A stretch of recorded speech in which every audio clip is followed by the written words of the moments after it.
The sun was already going down when Colonel Robert Gould Shaw rode to the front of the column. Morris Island, South Carolina, July 18, 1863. The beach ahead was narrow, just a thin strip of sand between the Atlantic Ocean and the marsh, barely wide enough for a regiment to move in formation. Salt and gunpowder hung in the air. All day long, Union artillery and 7 ironclad warships had hammered Fort Wagner, the enormous Confederate earthwork at the far end of that strip. 6 hours of shelling, enough to shake the ground underfoot. The fort still stood. And now, with the light fading and the ocean wind picking up, someone had to walk 1,200 yards of open beach straight into its guns. Shaw already knew this wasn't going to go the way they had hoped. He'd been in enough battles to recognize a killing ground. The beach gave no cover. Fort Wagner was massive, 600 feet wide, walls of packed sand 30 feet high, artillery positioned to sweep every angle of approach. The Confederate garrison had sheltered in a bomb-proof bunker during the long bombardment and come out the other side ready to fight. 1,700 of them were waiting inside. One regiment was standing on this beach, tasked with leading the assault. Shaw turned toward his men. The soldiers of the 54th Massachusetts Infantry stood in the failing light, tired, hungry, most of them going without food since morning. They'd fought a hard skirmish on James Island just 2 days before. They'd barely slept. He drew his sword. "Move in quick time until we come within range," he told them. "Then double quick and charge." These weren't just soldiers proving they could fight. They were proving that they had the right to fight at all, for their own freedom and for the freedom of everyone still in chains. The question that had haunted this war from the beginning was about to be answered on 1,200 yards of South Carolina sand. Shaw rode to the head of the column. The order came to advance. Robert Gould Shaw didn't grow up wanting to be a hero. He grew up trying to figure out who he was. He was born in Boston in 1837 into one of the most prominent abolitionist families in the North. His parents, Francis and Sarah Blake Shaw, weren't just abstractly opposed to slavery. They knew William Lloyd Garrison personally. They gave money to the cause, opened their home to activists, believed in abolition the way some people believe in a religion. Slavery wasn't a political debate in the Shaw household. It was a moral emergency. Robert didn't feel it quite the same way. He struggled in school, ran away from a boarding school more than once, chafed under authority, didn't find a clear direction in his early 20s. When the war started in 1861, he enlisted as a private in the 7th New York Militia, served 30 days in Washington's defense, then joined the 2nd Massachusetts Infantry as a second lieutenant. Over the next 2 years, he got a real education in combat. The Shenandoah Valley, Cedar Creek, Antietam.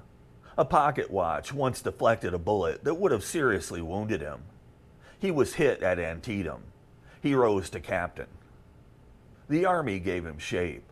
Something about it fit him in a way that school and family dinner conversations about abolition never had.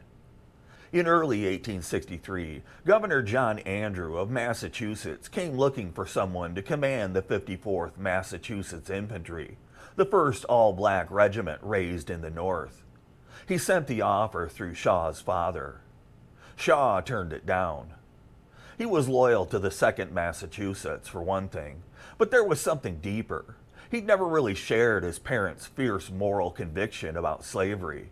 He knew it was wrong, he just didn't burn about it the way his mother did, and he wasn't certain, privately, that black soldiers could perform the same in combat as white ones.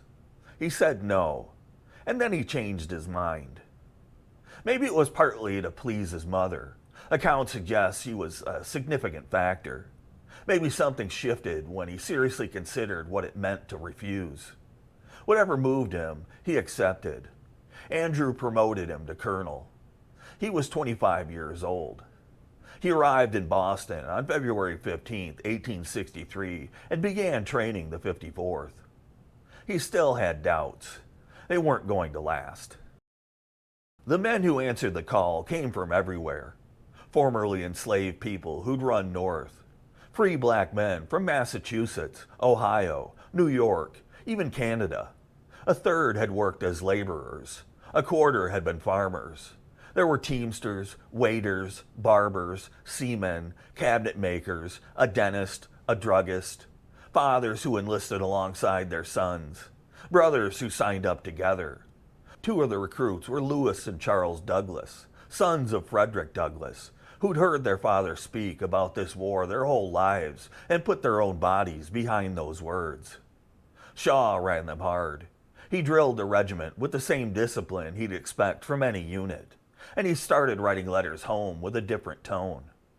In March 1863, he wrote to his father, "The intelligence of the men is a great surprise to me. There's not a doubt that we will leave the state with as good a regiment as any that has marched." The doubts were going. Then word came from Washington that finished them off. Black soldiers would be paid $10 a month. White soldiers got $13, plus a clothing allowance. The Union Army was asking these men to face the same cannon fire and paying them less for it. Shaw was furious. He wrote to Governor Andrew and said plainly that if the 54th didn't receive equal pay, they should be mustered out. The men of the 54th made their own decision. They wouldn't take $1 of any of it. Soldiers and officers alike refused to accept any pay at all.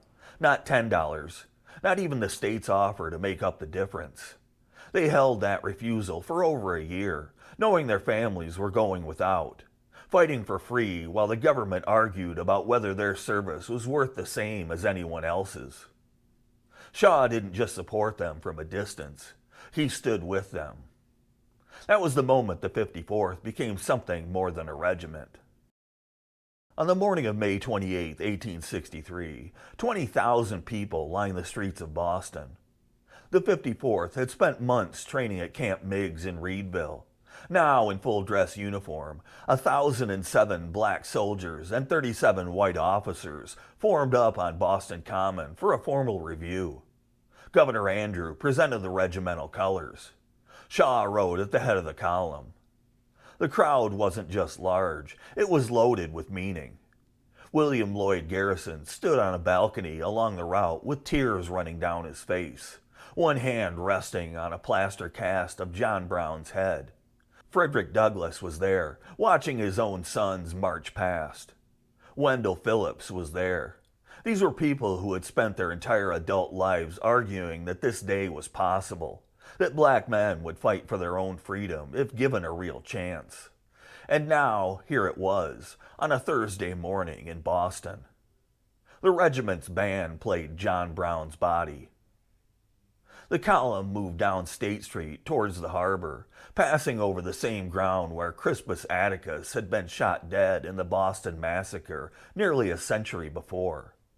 They passed buildings from which escaped enslaved people had been dragged back into bondage just years before under the Fugitive Slave Act. Every person on those sidewalks understood what those facts meant on this particular morning.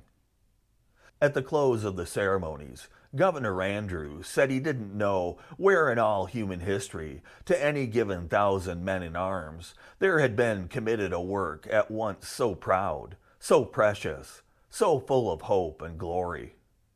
Shaw knew what was riding on these men. The Confederate Congress had already declared that any captured black soldier would be sold back into slavery, and any white officer found commanding black troops would be executed. Every man in that column was marching under that sentence. Shaw led the march anyway. The regiment boarded the transport ship de Malay and headed south. A lot of them would never see Massachusetts again. The 54th arrived in Beaufort, South Carolina in early June. They weren't sent to fight. They were sent to unload ships. Shaw complained. He wrote letters. His men hadn't traveled south to carry cargo. They'd come to fight, and every week spent on labor duty fed the argument that the Army didn't actually trust them in combat, no matter what anyone had said publicly. Then came the order he hated most. On June 11th, Shaw was ordered to join another Union unit on a raid against the coastal Georgia town of Darien. The town was undefended. There was no tactical objective. The order was simply to burn it. Shaw's soldiers, some of whom had escaped slavery themselves, were being used to torch civilian property with no military value whatsoever. He followed the order. He didn't stop protesting it. He wrote directly to General George Strong. His men had come south to fight for something real, not to destroy undefended towns. He asked if the 54th could lead the next Union charge. On July 16th, the regiment got its first real test. On James Island, a large Georgia infantry force hit the 54th's position hard, and the regiment held, pushed back, and left an impression on the Union officers watching. 2 days later, Shaw received word from General Strong. The 54th Massachusetts would lead the assault on Fort Wagner. He asked for this. He pushed for it. He believed his men could do what any regiment could do. The bombardment had started before dawn and lasted into the afternoon.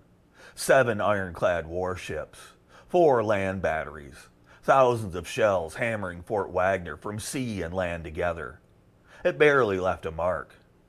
Fort Wagner was built from packed sand. Sand absorbs artillery the way cotton absorbs water. The energy disappears into it, and the structure holds. The Confederate garrison had sheltered in a bomb-proof bunker while the shells fell harmlessly outside, then walked out ready to fight. 8 of them were dead. 20 were wounded. More than 1,600 were still inside those walls when the 54th stepped onto the beach. At 7:45 in the evening, the order came. The strip of land between the Atlantic and the marsh was so narrow that only one regiment could advance at a time. The 54th led. Shaw rode at the front, then dismounted and moved on foot as the column stepped off. 1,200 yards of open sand. The fort's guns could sweep every inch of that approach. At about 150 yards out, the Confederate defenders opened fire. Artillery and musket fire tore across the narrow beach at the same moment. Men fell. The regiment kept moving. Shaw was in front of them, sword drawn, calling the advance above the sound of everything else. They reached the base of the walls. The outer parapet was 30 feet of packed earth. Shaw scrambled up it with the men beside him, reached the top, and took multiple rounds to the chest. He died on the wall of the fort, at the head of his regiment. The fighting didn't stop with him. The 54th broke into the fort, fought hand to hand on the parapet and inside the works for close to an hour before they were driven back. Of the roughly 600 men who made the charge, about 270 were killed, wounded, captured, or missing. Fort Wagner didn't fall. In the retreat, Sergeant William Harvey Kearny did something nobody forgot. Kearny had been born into slavery in Norfolk, Virginia, and eventually made it north to New Bedford, Massachusetts. He joined the 54th in 1863 and was 23 on the night of the assault. When the regiment's flag bearer was shot down, Kearny lunged forward and caught the colors before they could touch the sand. He'd already been hit himself. He pressed the wound with one hand and held the flag up with the other, pushing toward the fort's walls with the soldiers around him. When the Union forces had to pull back, he carried the flag with him all the way to the Union lines, taking 2 more rounds before he got there. He collapsed at the field hospital and handed the flag to another soldier of the 54th. "Boys," he said, "I did my duty. The dear old flag never touched the ground." William Harvey Kearny was among the first black soldiers awarded the Medal of Honor in American history. The assault had failed, but the casualty list told a different story. 600 men had charged one of the most heavily defended positions on the eastern seaboard, scaled its walls, and fought inside it. Every argument against black soldiers in combat was, as of that night, out of evidence. After the battle, Confederate General Johnson Hagwood returned the bodies of the Union officers who had died. All of them but one. Shaw's body had been stripped and robbed before burial, not unusual on Civil War battlefields. When a Union officer asked Hagwood to return the colonel's remains for a proper burial with honors, Hagwood refused. He sent word back to make his contempt explicit. Had he been in command of white troops, I would have given him an honorable burial. As it is, I shall bury him in the common trench with the Negroes that fell with him. To deny a white colonel a separate grave, to put him in the ground alongside the black men he'd led, Hagwood believed that would land on the Shaw family like a punishment. Then Shaw's father, Frank Shaw, wrote back to the regiment's surgeon. We would not have his body removed from where it lies, surrounded by his brave and devoted soldiers. We can imagine no holier place than that in which he lies, among his brave and devoted followers, nor wish for him better company. What a bodyguard he has. Hagwood had aimed for the cruelest thing he could manage, and Shaw's father had looked at that exact same act and said, "This is right. This is where he belongs. This is who my son was."